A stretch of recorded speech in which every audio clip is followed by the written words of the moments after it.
colaborador, né, permanente desta casa desde o início, né, da criação dessa casa. Nós sabemos, né, o que estamos sentindo falta, né, dos nossos feirões, né, que João Luiz teve essa intuição segura, né, de criar o feirão para beneficiar a nossa instituição. Foram muitos anos seguidos, eu perdi a conta, João. Quantos feirões? Chegamos ao 19 paramos. Ao 19, né? O nosso último feirão, né? 19 anos, porque infelizmente veio o problema da pandemia, e que não pôde mais, né? Pois a gente não fez o 19. Não chegou a fazer o 19, seria justamente no 2020, né? Que seria o 19. Mas sempre presente, sempre nos acolhendo e fazendo esse trabalho gigantesco que é a organização do feirão, que quem participa sabe disso, o trabalho que é, né, dele convocar, né, todas as instituições, né, que sempre participaram, nos dando, né, essa colaboração imensa, conseguindo espaço, toda essa dificuldade que a gente tem, essa gratidão ao João. E ele vem pouco porque a tarefa dele é muito grande, né, não só profissional, como também dirigindo 2 casas, não é para qualquer um, né? Para quem pode e para quem tem ajuda, para poder ter esse trabalho todo. Mas felizmente o João pode estar hoje aqui com a gente, matando nossas saudades.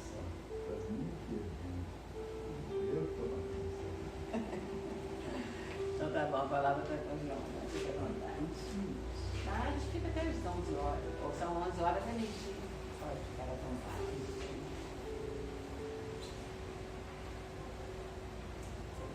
Disse, é um momento assim de emoção, porque o tempo exige da gente muito, falta oportunidade de tocar em maiores pressões. Mas isso vai acabar em breve, porque nós vamos ter que retomar tudo. Jesus espera muito de nós. Se nós buscamos lá, no Evangelho de João, capítulo 15, versículo 14, uma frase de Jesus que diz assim: vós sois meus amigos, se fizerdes o que vos mando. Então, para nós sermos amigos de Jesus, nós temos que fazer o que ele determina através do Evangelho. Buscamos, então, interpretar essa orientação de Jesus, e Emmanuel colabora conosco dizendo que em toda parte o Cristo ele possui seguidores, existem pessoas que o acompanham, que o seguem. Ele fala que existem legiões de admiradores, que existem multidões de partidários, que existem grupos de incensadores, filas de defensores intransigentes do Evangelho, assembleias de analistas e uma imensidão de pretensos seguidores. Mas, na verdade, ele diz que todos esses elementos que dizem segui-lo são tiranos, são verdugos, são promotores de guerras, são inimigos do progresso, são chefes transviados de toda a sorte. E se dizem seguidores, mas os verdadeiros seguidores são aqueles que fazem a vontade, que fazem o que ele determina.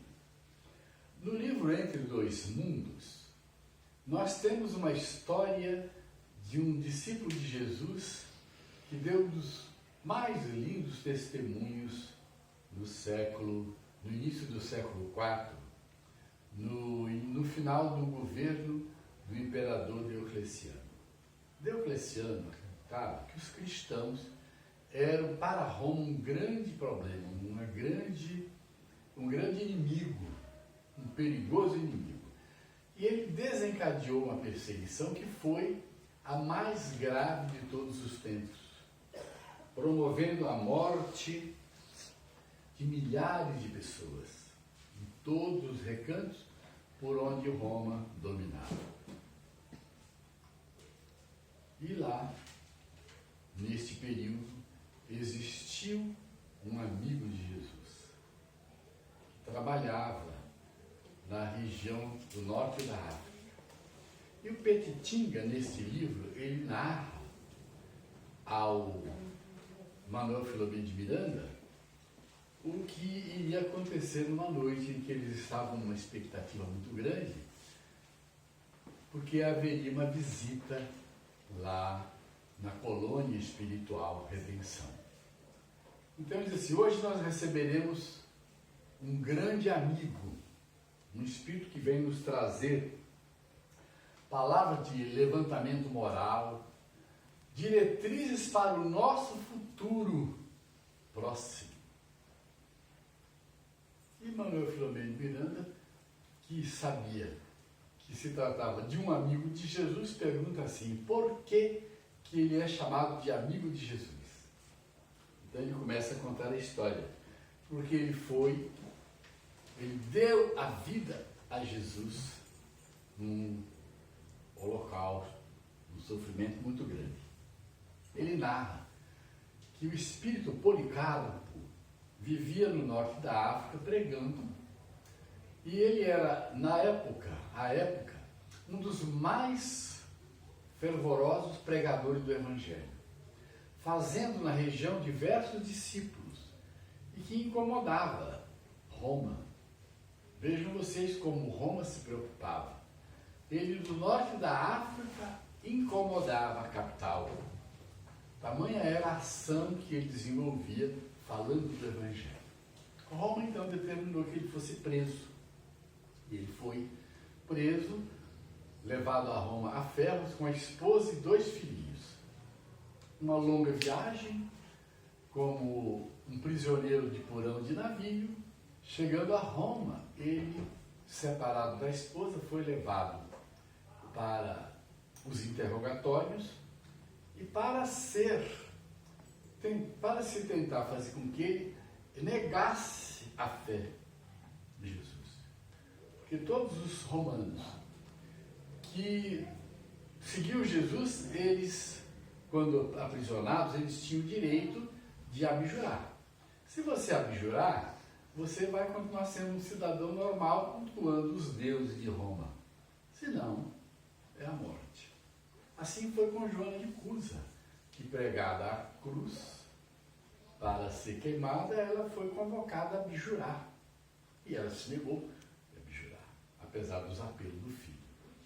Então Policarpo, depois de maltratado, supliciado pelos soldados, ele foi jogado nos porões onde estavam uma multidão de cristãos já arrebentados, já tinham perdido o sentido da vida, porque estavam nos porões infectos, onde não havia recolhimento de cadáver, onde todas as necessidades eram feitas ali, portanto era um local de graves comprometimentos de saúde.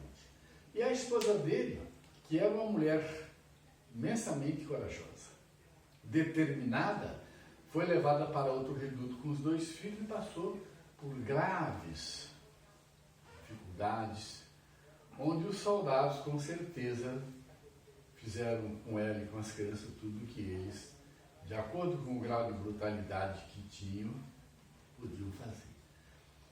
Jogado nos porões, quase morto, ele então viu aquilo tudo e se tomou de uma força que ele não sabia de onde vinha, tamanha era a coragem que ele tomou, levantou-se com dificuldade e se dirigiu àquele povo todo que chorava, reclamava, que eu tinha perdido o senso da vida. Ele então começa a conversar, dizendo assim: olha, gente, vocês estão equivocados.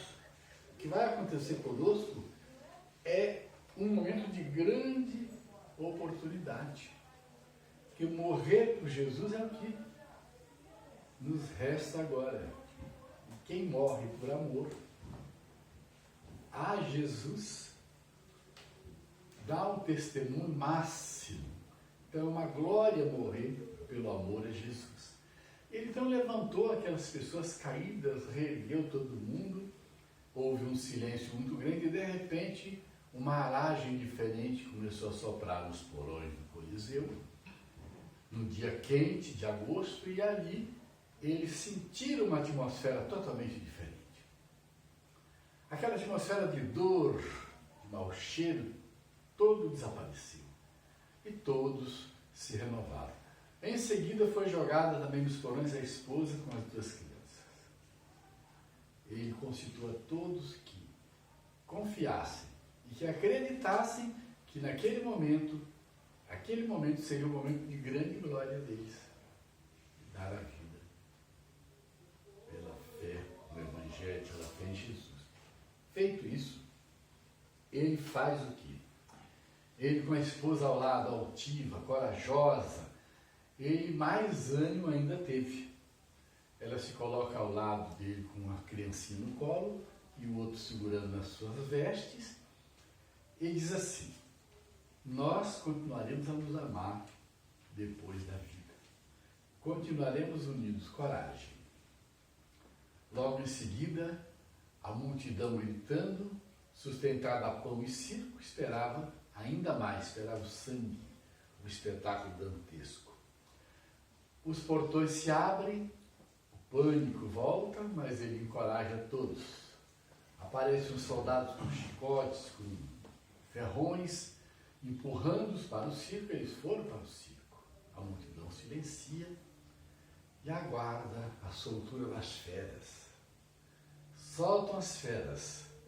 E as feras então atacam todos. Ele se agarra à esposa e as 2 crianças num abraço forte. E ali os leões chegam e os derrubam e se alimentam dos seus corpos.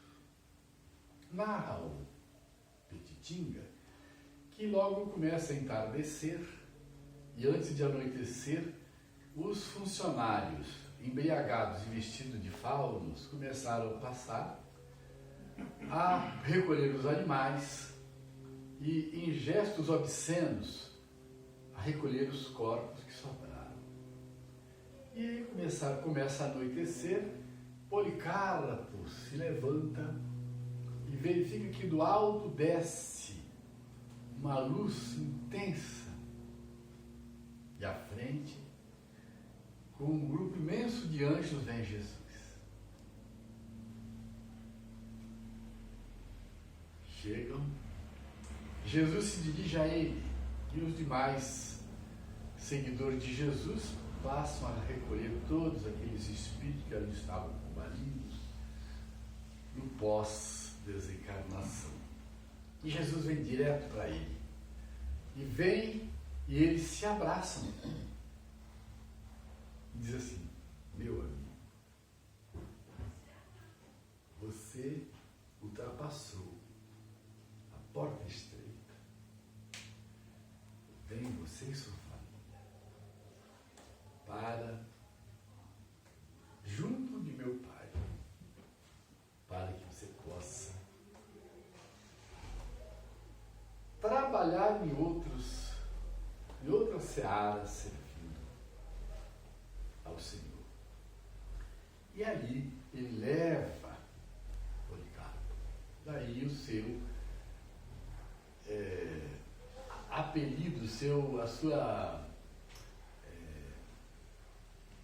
não é apelido, né? Mas o seu epíteto, o amigo de Jesus. No início do século IV, Jesus ainda vinha pessoalmente buscar os mártires e sempre acompanhado de uma multidão de espíritos. A gente imagina que Jesus recebeu os primeiros cristãos no primeiro século e que depois deixou por conta dos seus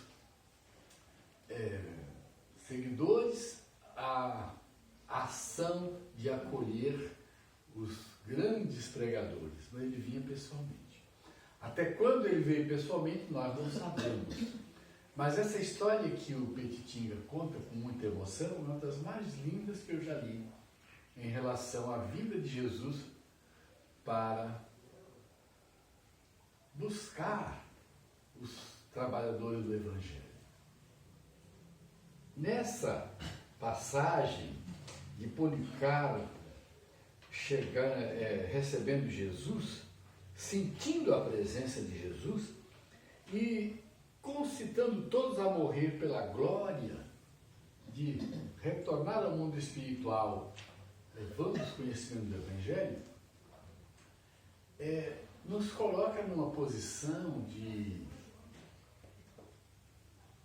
trabalhadores que devemos nos preocupar com aquilo que nós fazemos, com aquilo que nós doamos a Jesus, com o trabalho que nós realizamos. Jesus tem muitos amigos. Se nós formos citar os nossos amigos encarnados, que são amigos de Jesus, nós ficaríamos aqui um longo tempo.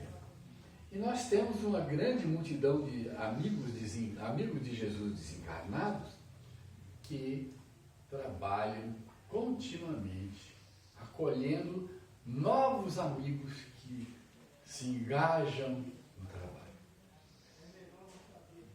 Policarpo, visitando a colônia Redenção, ele não veio trazer um grande discurso de horas, ele veio fazer uma visita.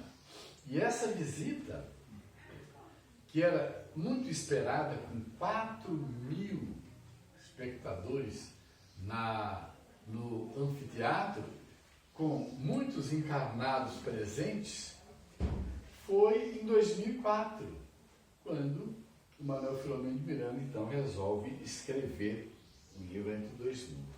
Ele chega dizendo assim: eu vos desejo a paz incomparável de Jesus. E começa a dizer: nós vivemos num momento muito grave, onde o Consolador, já estando presente, floresce como flores na primavera e já alcança o seu desiderato, já alcança o seu objetivo. No entanto, isso não será fácil, porque nós teremos muita dificuldade pela frente, muito trabalho a realizar. O Espiritismo avança num ritmo muito bom, muito grande, enfrentando os conhecimentos nas diversas áreas da filosofia, da ciência, e se adequando ao que a ciência coloca. Daí nós fazemos uma reflexão: quem é Policarpo? Ele vem fazer uma pregação dizendo que o Consolador que Jesus prometeu já estava na Terra, crescendo e cumprindo a sua missão. Petitinga fala que ele, depois que desencarnou nas arenas lá de Roma, ele teve várias reencarnações no planeta, todas elas quando o Evangelho passou por dificuldades. E a última reencarnação dele foi como espírita no Brasil. Mas não diz que ele foi. Então ele diz assim: teremos que enfrentar rudes batalhas que se multiplicarão. Talvez muitas delas nós nem ainda tenhamos ideia de como serão essas batalhas que o Espiritismo vai enfrentar. Por quê? Porque a criatura humana está desviada do caminho, está aturdida, transviada. Os paradigmas que o homem está achando que são os novos paradigmas são totalmente na contramão do Evangelho de Jesus, onde você vai ver as doutrinas originadas do pensamento de Jesus desviadas, onde o dinheiro, a busca do dinheiro, dos valores amoedados prevalece, onde as pessoas buscam mais o poder dentro do segmento religioso do que a doação de si mesmo. Ele diz que os templos estão abarrotados, veja a atualidade dele. No entanto, o culto é externo. São grandes espetáculos com caricatos milagres. com pessoas se prestando a falsas curas. Então ele diz que o nome de Jesus está sendo anunciado numa competição com Satanás, no dia a dia, onde se fala de Jesus uma vez e 10 vezes do diabo, onde as frivolidades, a intoxicação mental, os vícios, as sensações estão acima da verdadeira busca da renovação. Pais desolados com os filhos, voltados para as drogas, voltados para a irresponsabilidade, sexo desvairado. A busca dos corpos muito bem delineados em detrimento do espírito. E ele diz que isso transformou-se num verdadeiro transtorno psicológico, onde as pessoas só pensam na beleza física, só pensam no corpo perfeito, enquanto o espírito cada vez mais se compromete. As alegrias e os gozos são os prazeres imediatistas. Então os homens aficionados na melhora do corpo se esquecem de Jesus. E ele pergunta: o que foi feito de Jesus? Em que contexto ele se encontra inserido na mente dessas pessoas? Qual o significado da sua mensagem para as pessoas que só pensam assim? Muitos até se dizem religiosos, se dizem seguidores de Jesus, mas só da boca para fora, somente para, com isso, demonstrarem que não estão totalmente alienados. E ele faz uma advertência muito grave. Ele diz assim: olha, gente, obreiros comprometidos com a verdade, comprometidos com Jesus, partem diariamente daqui das esferas superiores, comprometidos com a renovação da humanidade, com a tarefa libertadora e com o Consolador. No entanto, passado o período inicial, probatório, na hora de assumirem as suas responsabilidades, a maioria desiste. A maioria,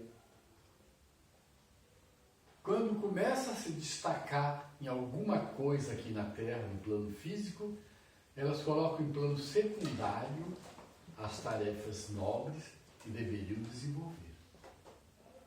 Nascem para tarefas nobres e vão para as tarefas indignas. Dedicam 1 hora à doutrina por semana e acham que estão fazendo muito para Jesus. Quando, na verdade,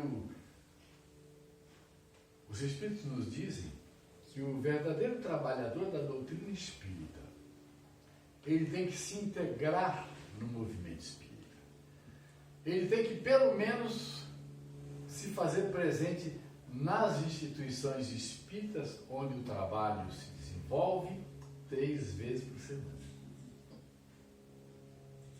No mínimo.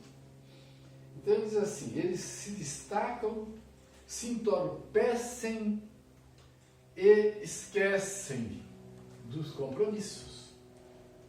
Por mais que os mentores venham durante o desdobramento do sono, advertir, fazer relembrar, fazer retomar o caminho, o comprometido com a verdade, ele dá sempre valor, devido a esse entorpecimento, às coisas do mundo. Sempre numa busca desenfreada, fugindo dos deveres, buscando as alegrias e os prazeres do mundo, numa total irresponsabilidade. E fracassam. Fracasso.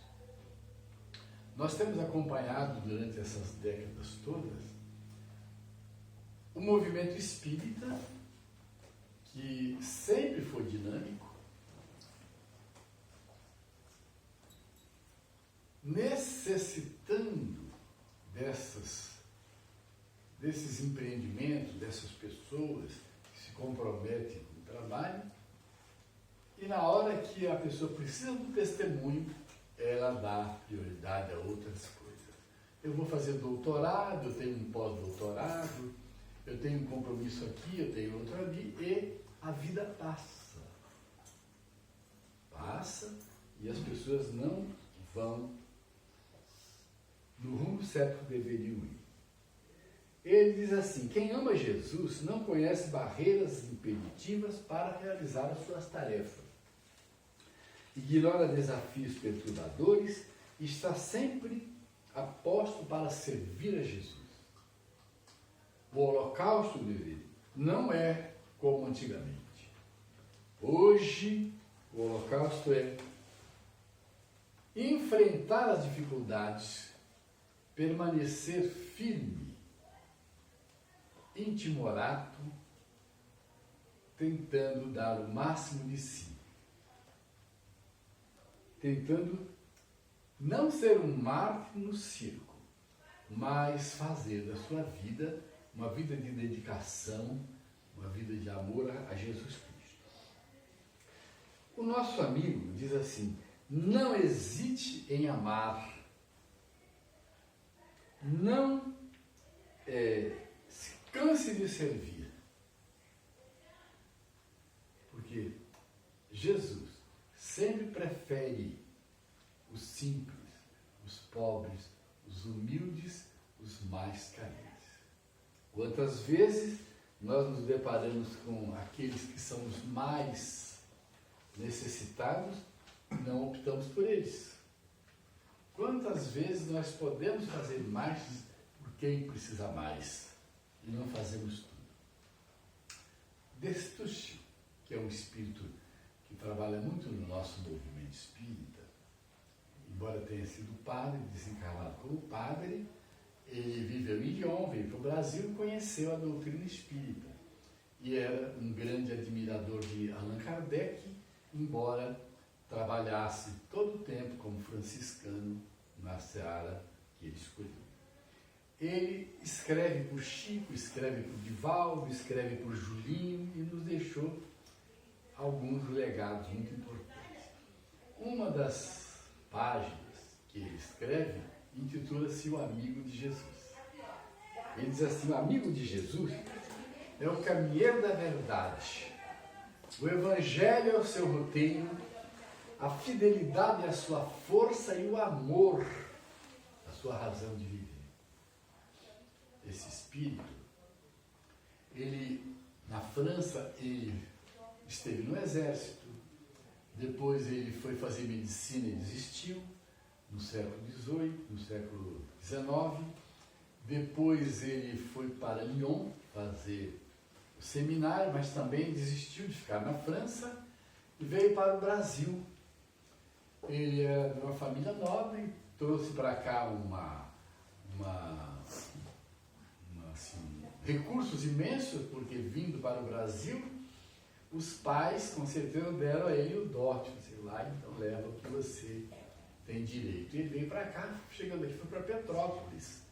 E lá ele foi fazer seminário, ele tinha vocação para a religião. Foi ser franciscano. Mas aqueles franciscanos que vivem com o povo, que vivem com aquela roupa rota, formando-se aqui. Ele esteve em Japuíba, depois de Japuíba ele esteve em mais algumas igrejas e foi para Campos e lá viveu até 1930, quando ele desencarnou. Mas a vida dele foi uma vida de doação extraordinária. Como inquisidor que ele foi, ele teria que trabalhar muito para anular dívidas que ainda restavam. E desencarna por queimaduras muito graves. Ele fumava um cigarrinho de palha e foi dormir. Naquela época os colchões eram de crina, de capim. O cigarrinho caiu, pegou fogo no colchão e ele então teve graves ferimentos. Foi levado para o hospital dos produtores de cana e lá ele desencarna. E ele disse que ele desencarnou daquele modo para não causar endividamento de ninguém que pudesse ajudá-lo, promovendo a morte e resgatando os débitos da época da Inquisição. Mas o fato é que ele teve uma vida totalmente dedicada ao próximo. Então, quando ele escreve, o amigo de Jesus é o caminheiro da verdade, o evangelho é o seu roteiro, a fidelidade é a sua força e o amor é a sua razão de viver, ele expressa o que ele foi, o que ele sentiu. Um dia ele me disse assim: eu fui chamado para ir para um outro planeta. Eu poderia escolher sair da Terra, mas eu escolhi permanecer na Terra. Do mesmo modo que o Dr. Bezerra me disse, escolheu permanecer no planeta Terra. E nessa trajetória dele, tudo o que ele fazia era acolher as pessoas carentes. E sempre quando a pessoa age assim, ela é tida no meio da sociedade como um certo desequilibrado. Batia na rota, andava a pé, vivia visitando um doente aqui, um doente ali. E ele visitava todas as comunidades de Campos. Certa vez ele foi numa comunidade fazer uma missa e recebeu várias doações para a igreja de Campos, da sede, e a pobreza era tanto que ele foi distribuindo tudo com o seu custão.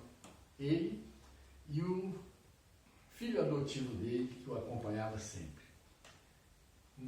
Conclusão, ele teve que andar 20 quilômetros a pé, porque não tinha dinheiro para pagar o ônibus e tinha vergonha de pedir para ir de graça no ônibus.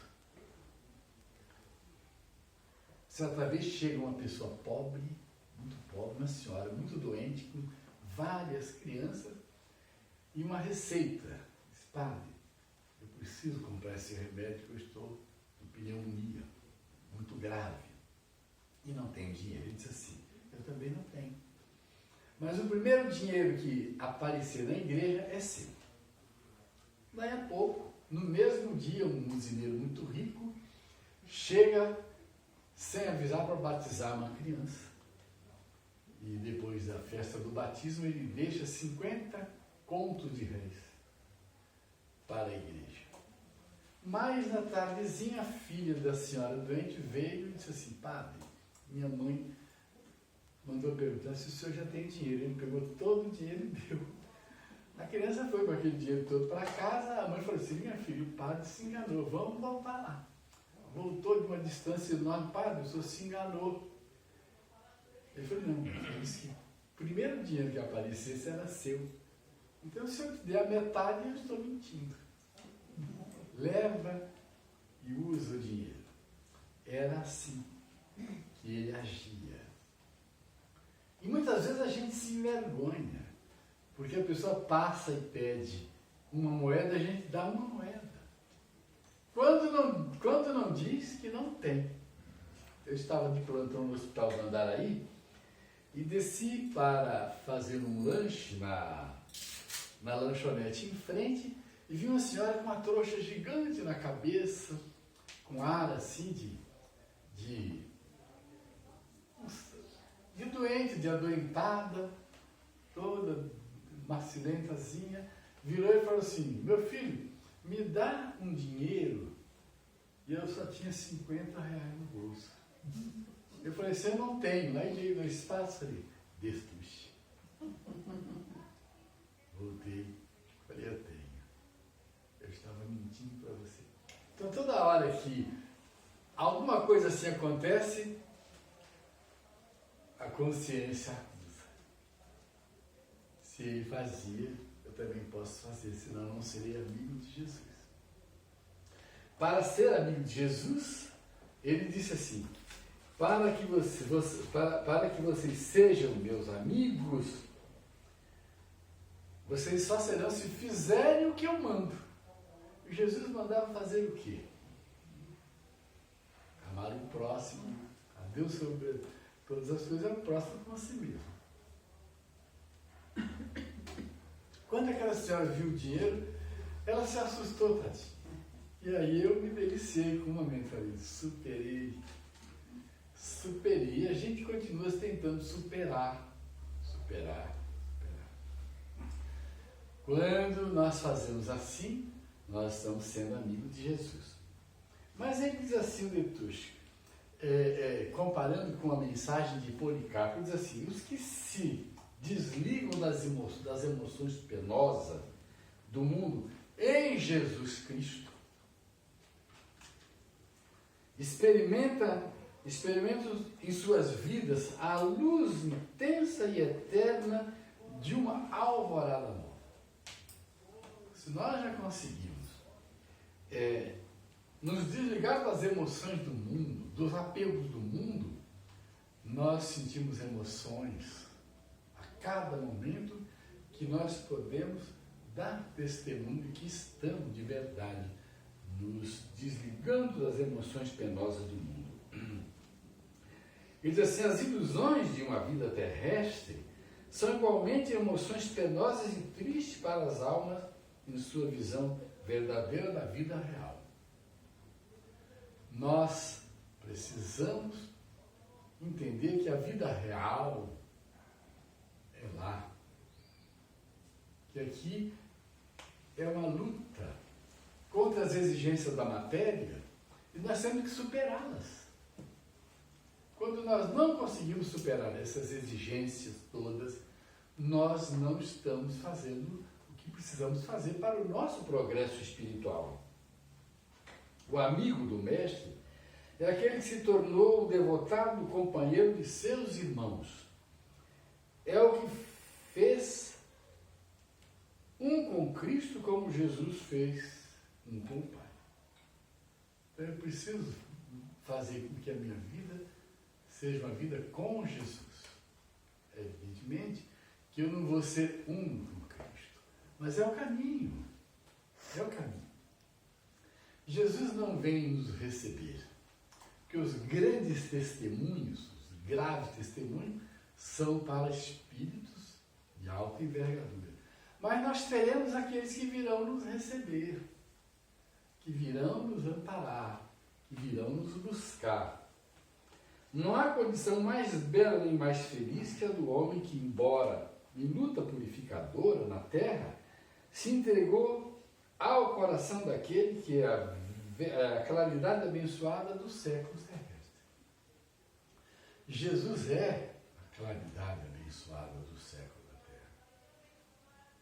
Jesus veio até nós oferecer a sua amizade. Ele veio oferecer a amizade. Ele veio dizer: eu sou amigo de vocês. E nós nos recusamos de sermos amigos dele. Deixamos um pouco para depois, para nós provarmos que entendemos essa amizade que Jesus veio oferecer. Nós temos que ir ao encontro dele, viver o Evangelho no dia a dia, tentar viver o máximo possível. O amigo de Jesus sabe receber sua boa dádiva em todas as características de seu caminho de esforço e de redenção. Todas as oportunidades são boas dádivas que vão nos enriquecendo, nos preparando para esse momento final que vai chegar a qualquer dia mais à frente. Só que nós podemos já começar a viver essa felicidade futura agora, embora estejamos aqui sofrendo as exigências da matéria. É aí que está a grandeza da busca dessa amizade de Jesus. Se eu vou fazer o bem para ser feliz depois, não. O depois é, para mim, talvez, muito distante. Eu quero ser feliz hoje. Eu escolhi ser feliz hoje. Eu quero ser feliz hoje. E a minha felicidade está na sua felicidade, em fazer você se sentir feliz, em te ajudar a superar as suas lutas, as suas dificuldades na vida. Então nós precisamos vencer os infortúnios, compreendendo que todas as nossas vitórias pertencem a Jesus. Todas as nossas lutas vencidas nos aproximam de Jesus. Todos os momentos de felicidade que o próximo vivenciar aqui, por conta das nossas ações, são as vitórias de Jesus. Porque ele vem trazer as lições de vida eterna para que essa vitória seja plena. Para ser dele, a terra tem que estar bem, as ovelhas têm que estar reunidas, seguindo todos o caminho, seguindo o caminho do bem. E há muito o que fazer. Então, se nós estamos aqui, buscando essa amizade de Jesus, no culto interno do coração, façamos o que ele pede. Vamos trabalhar, vamos lutar. Amar o próximo. Procurar beneficiar todos que estão próximos da gente. Realizar a caridade em todas as formas que estiverem à nossa disposição. Cumprirmos os nossos deveres. Promover a felicidade do próximo. Sermos humildes, indulgentes.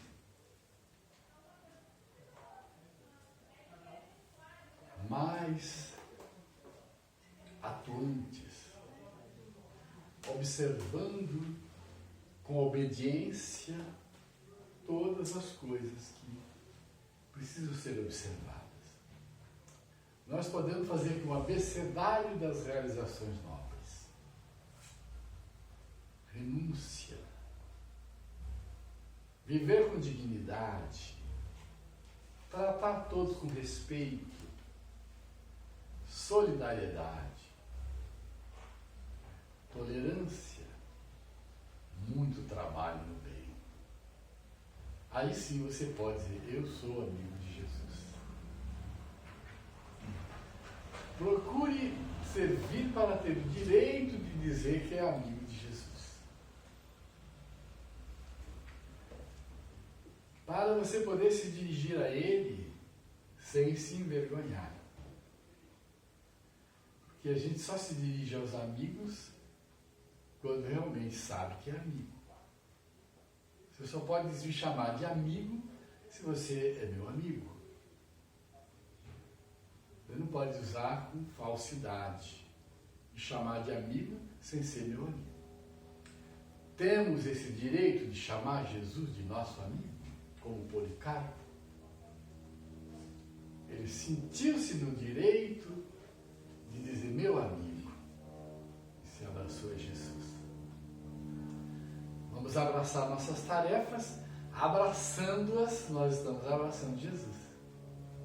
Ele está presente nas oportunidades que nós temos de servir. São muitas, a todo instante. Então, a união com Jesus é o escopo de todas as nossas atividades na Terra. A amizade com Ele, verdadeira, é o escopo de tudo isso. É o que nós deveremos buscar. Fazemos parte da família cristã. Estamos cansados? Não deveríamos, porque quem serve não se cansa. Quem trabalha no bem nunca deve reclamar. Não tem direito de reclamar. Então, quando nós estamos, por exemplo, dando curso à mentira, acabamos caindo nos braços da mentira. Quando nós vivemos violando os bens alheios, materiais, espirituais, nós estamos caminhando para uma situação onde a nossa consciência vai acusar e nós teremos um preço terrível e doloroso a pagar depois. Quando nós erramos, muitas vezes somos compelidos a angustiosas retificações.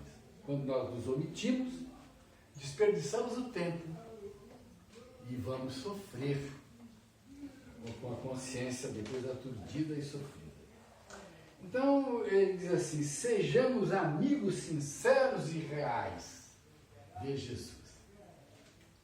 Ele está nos abraçando sempre através dos bons espíritos que estão nos rodeando, nos inspirando, nos estimulando, esperando de nós uma ação mais efetiva no trabalho do bem, para que o Consolador prometido cumpra a sua função e o reino do bem se instale nos nossos corações e no planeta Terra.